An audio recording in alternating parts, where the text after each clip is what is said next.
இறுதியாக இந்த அரசியல் சாசனத்தை பற்றி நாம் பேச வேண்டும். எங்களுக்கு மிகவும் பிடித்தமான ஒரு விஷயம்,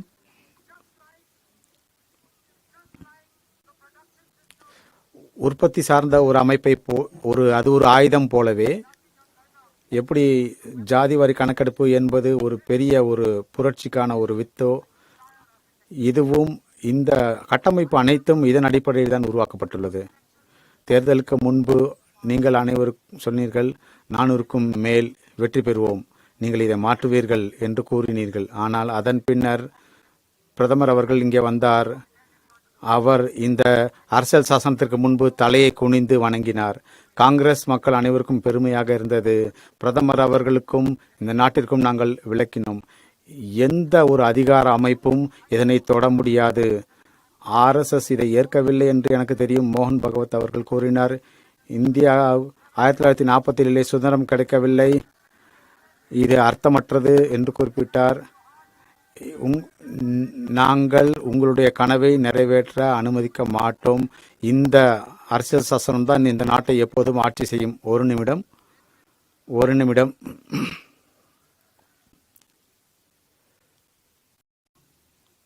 நீங்கள் எதிர்க்கட்சி தலைவர், நான் உங்களிடம் கோருவது, நீங்கள் முன்வைத்துள்ள விஷயங்கள் யாவும் ஆதாரபூர்வமாக இருக்க வேண்டும், சரியாக இருக்க வேண்டும். உறுப்பினர்கள் யாரெல்லாம் இந்த அவையில் இல்லையோ அவர்களை பற்றி இங்கே குறிப்பிட வேண்டாம். தயவு செய்து நீங்கள் விதிகளை பின்பற்றி நடந்து கொள்ளுங்கள். இந்த விதிகளை, அவையின் விதிகளை பின்பற்றி நடந்து கொள்ளுங்கள். நாங்கள் அதை உறுதி செய்கிறோம். அவைத்தலைவர் அவர்களே, மோகன் பகவத் அவர்கள், இந்தியா 1947 சுதந்திரம் பெறவில்லை. அது எப்போது ராமர் கோயில் கட்டப்பட்டதோ அப்போதுதான் இந்த நாட்டுக்கு சுதந்திரம் கிடைத்தது என்று கூறினார். நாங்கள் அதை இங்கே அவையில் சமர்ப்பிப்போம். ஒரு விஷயத்தை நான் குறிப்பிட விரும்புகிறேன், மிகவும் முக்கியமான விஷயம். இது இந்த அரசியல் சாசனம் என்பது, இந்த அரசியல் சாசனம்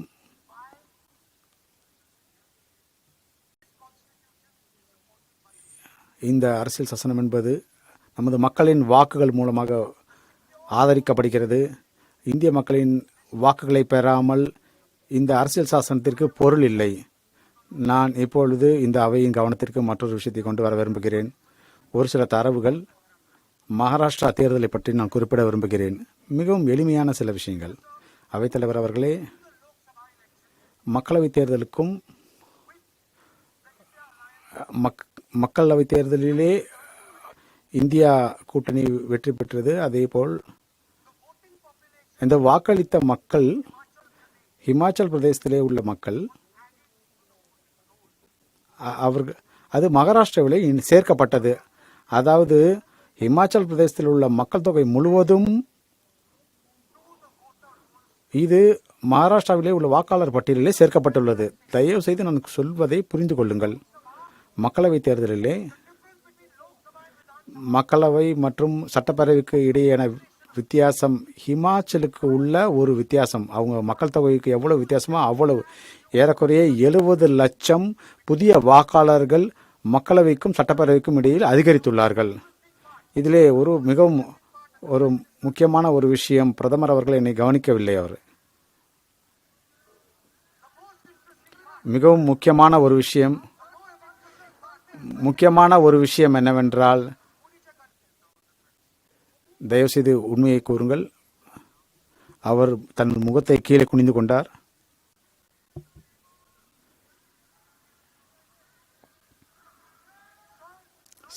சார், மகாராஷ்டிராவிலே அதிகமான வாக்காளர்கள் 5 மாதங்களில் மகாராஷ்டிராவிலே சேர்க்கப்பட்டுள்ளார்கள்.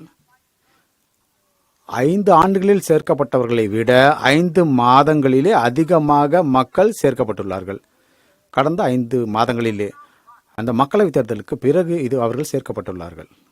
சார், ஒரு கட்டிடம் இருக்கிறது, ஷிரடியிலே உள்ளது. ஒரு கட்டிடத்திலே 7000 புதிய வாக்காளர்கள், ஒரு கட்டிடத்திலே புதிய வாக்காளர்கள் சேர்க்கப்பட்டுள்ளார்கள். சார், நான் குற்றம் சுமத்தவில்லை. நான் குற்றம் சுமத்தவில்லை. நான் ஒரு விஷயத்தை தெளிவுபடுத்துகிறேன். இதில் ஏதோ பிரச்சனை உள்ளது. ஹிமாச்சல் பிரதேஷ் எவ்வளோ பெரிய ஒரு மாநிலமோ, அங்கே எவ்வளோ வாக்காளர்கள் இருக்கிறார்களோ, மக்களவையிலே எவ்வளோ பேர் இருந்தார்களோ, அவர்கள் திடீரென்று இங்கே வந்து விடுகிறார்கள். நாங்கள் தேர்தல் கமிஷனிடம் மீண்டும் மீண்டும் வலியுறுத்துகிறோம். நாங்கள் குற்றம் சுமத்தவில்லை. நீங்கள் ஒரு விஷயம் செய்யுங்கள். மக்களவை வாக்காளர் பட்டியலை வழங்குங்கள். பெயர், முகவரி, மின்னணு எண் அவை வழங்குங்கள். உச்ச நீதி அதே போல் சட்டமன்றத்தினுடைய தகவல்களை. இல்லை சார், இல்லை சார், இல்லை. அவைத்தலைவர் அவர்களே, அவைத்தலைவர் அவர் யார் வேண்டுமானாலும் அதை எடுக்க முடியும். நான் அதை தெளிவுபடுத்துகிறேன் சார். அவைத்தலைவர் அவர்களே, அவைத்தலைவர் அவர்களே,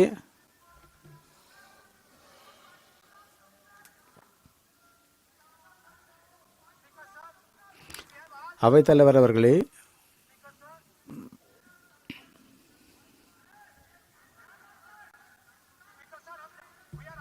நாங்கள் இந்த கேள்வியை மீண்டும் மீண்டும் கேட்கிறோம். அவைத்தலைவர் அவர்களே, ஹிமாச்சல் பிரதேசத்தினுடைய மக்கள் தொகை, அமைதியாக இருங்கள், அமைதியாக இருங்கள். இமாச்சல் பிரதேசத்தின் மக்கள் தொகை, அவர்கள் கூடுதலாக மகாராஷ்டிராவிலும் வாக்களித்துள்ளார்கள். நாங்கள் தேர்தல் ஆணையத்திடம் தெரிவிப்பது என்னவென்றால், தயவு செய்து பெயர்கள், முகவரிகள் மற்றும் எந்தெந்த வாக்குச்சாவடிகள் சென்றார்கள், மக்களவைக்கு உள்ள பட்டியலையும் சட்டமன்றத்திலையும் நீங்கள் கொடுங்கள். அதன் மூலமாக யார் இந்த புதிய வாக்காளர்கள் என்பதை நாங்கள் பார்க்க முடியும் என்று கேட்டோம். ஆனால் ஆச்சரியகரமாக என்ன விஷயம், இந்த புதிய வாக்காளர்கள் பெரும்பாலும் பாஜக எங்கே அதிகமாக வெற்றி பெற்றதோ அங்குதான் இருக்கிறார்கள். புதிய வாக்காளர்கள் எங்கெல்லாம் பாஜக வெற்றி பெற்றதோ அங்குதான் உள்ளார்கள். நான் இதை குற்றமாக சுமத்தவில்லை. இந்த அவையிலே தெரிவிப்பது, தேர்தல் ஆணையம் அந்த மகாராஷ்டிரா தேர்தல் தரவை காங்கிரஸ் கட்சிக்கு, சிவசேனாவிற்கு, என்சிபிக்கு வழங்க வேண்டும். அப்பொழுதுதான் இந்த வாக்காளர்கள் எங்கே சேர்க்கப்பட்டுள்ளார்கள் என்பதை பார்க்க முடியும். யார் கழிக்கப்பட்டுள்ளார்கள், யார் சேர்க்கப்பட்டுள்ளார்கள், எங்கே சேர்க்கப்பட்டுள்ளார்கள் என்பதை எங்களால் பார்க்க முடியும். இது ஒரு பொறுப்பற்ற கோரிக்கை கிடையாது.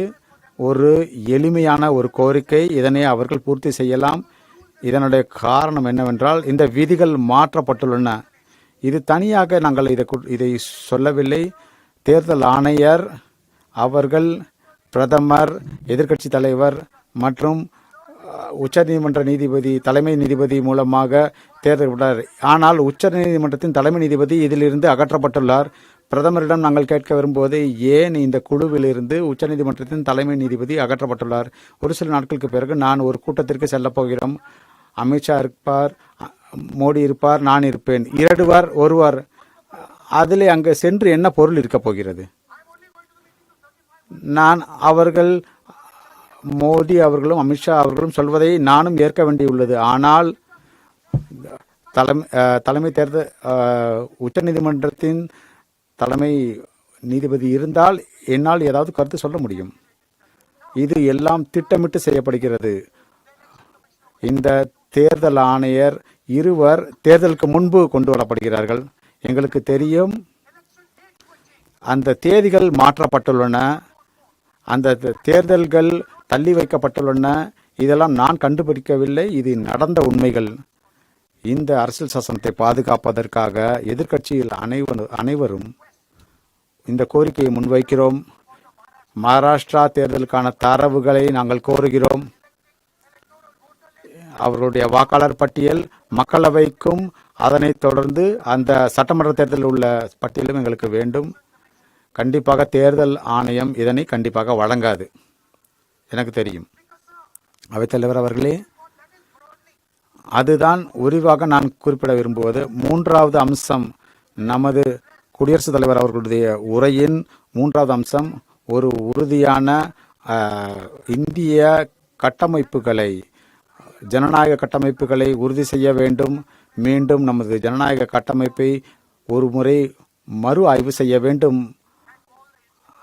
அனைத்து நிறுவனங்களையும் எதெல்லாம் இந்திய மக்களிடம் கட்டுப்பாட்டிலிருந்து எடுக்கப்பட்டுள்ளதோ அதனை நாம் மீண்டும் மதிப்பாய்வு செய்ய வேண்டும். இறுதியாக நான் ஒரு கருத்தை தெரிவிக்க விரும்புகிறேன். நான் இன்னும் சிறிது நேரம் நான் இன்னும் கொஞ்ச நேரம் பேசுகிறேன். கடந்த ஒரு பின்னணி இதற்கு இருக்கிறது. இதற்கு ஒரு கோட்பாடு இருக்கிறது. நான் குறிப்பிடுவது என்னவென்றால், இந்திய மக்களுக்கு, இளைஞர்களுக்கு, இந்த அவைக்கு தெரிவிப்பது என்னவென்றால், பல்வேறு விஷயங்களில் கவனம் செலுத்துவதற்கு பதிலாக ஒரு லாண்டரி பட்டியலை போல் வாசிப்பதற்கு பதிலாக ஒரு உக்தி, ஒரு கொள்கை, ஒரு தெளிவுபடுத்துங்கள். இதற்கு ஒரு கோட்பாடு உள்ளது. ஒரு ஆழமான ஒரு கோட்பாடு இதிலே உள்ளது. நான் ஒரு படத்தை, சிவன் படத்தை காட்டினால் நீங்கள் அதை அனுமதிக்க மாட்டீர்கள். நான் அந்த படத்தை ஒரு காரணத்திற்காக தான் காட்டினேன். அந்த படம் நமக்கு என்ன வலியுறுத்துகிறது? நீங்கள் அந்த படத்தை பார்த்தால் அது கவனம் செலுத்துங்கள், எதிலுமே கவனத்தை சிதற விடாதீர்கள் என்பதைத்தான் அது வலியுறுத்துகிறது. இங்கும் அங்கும் பார்க்காதீர்கள். இருக்கக்கூடிய வேலையை செய்யுங்கள். இதற்கு ஒரு தத்துவ அடிப்படை என்பது இருக்கின்றது. இதை செய்ய வேண்டும், அதை செய்ய வேண்டும், இதையெல்லாம் செய்ய வேண்டும் என்று சொல்லவில்லை. இது சிவபெருமானினுடைய தத்துவமாகும். நீங்கள் சொல்ல வேண்டியதை சொல்லுங்கள், ஆனால் தெளிவாக இருங்கள். ஆனால் ஒரு விஷயத்தை தெளிவாக சொல்லுங்கள். 50-70 வேலைகளை தொடர்ச்சியாக செய்யாதீர்கள். ஆகவே இந்த தத்துவ அடிப்படையும் சமய அடிப்படையும் இருப்பதை பற்றி குறிப்பிட விரும்புகிறேன். அதைத்தான் நாம் இணைக்க வேண்டும். கடந்த காலத்தினுடைய விழுமியங்களை இணைக்க வேண்டும். சர்தார் வல்லபாய் பட்டேலை பற்றி சொன்னீர்கள். ஆனால் ஒவ்வொரு நாளும் சர்தார் வல்லபாய் பட்டேலினுடைய தத்துவத்தை நீங்கள் சீர்குலைக்கிறீர்கள். நீங்கள் நேருவை பற்றி நீங்கள் பேசுகிறீர்கள். இப்போது நீங்கள் நேருவை பற்றி பேசுவதில்லை. நீங்கள் புத்தா முன்பு நீங்கள் தலை வணங்குகிறீர்கள், ஆனால் அழிக்கிறீர்கள். ஆகவே நீங்கள் உண்மையாக இருக்க வேண்டும். நீங்கள் என்னவாக இருக்கிறீர்கள் என்ற உண்மையுடன் இருக்க வேண்டும். நீங்கள் நாட்டை முன்னோக்கி கொண்டு செல்வதற்கு நீங்கள் தெளிவுபடுத்த வேண்டும். அதற்கு ஒரு குறிக்கோள் இருக்க வேண்டும். வெறுப்புணர்வு இருக்கக்கூடாது, வன்முறை இருக்கக்கூடாது, கோபம் இருக்கக்கூடாது. இவைதான் மிக முக்கியமானது. ஆகவே என்னுடைய உரையில் நான் கோபம் படவில்லை, நான் அவதூறாக பேசவில்லை, அன்பாக பொறுமையாக பேசுகின்றேன். இங்கே பிரதமர் வந்ததற்கு நன்றி தெரிவித்துக் கொள்கின்றேன்.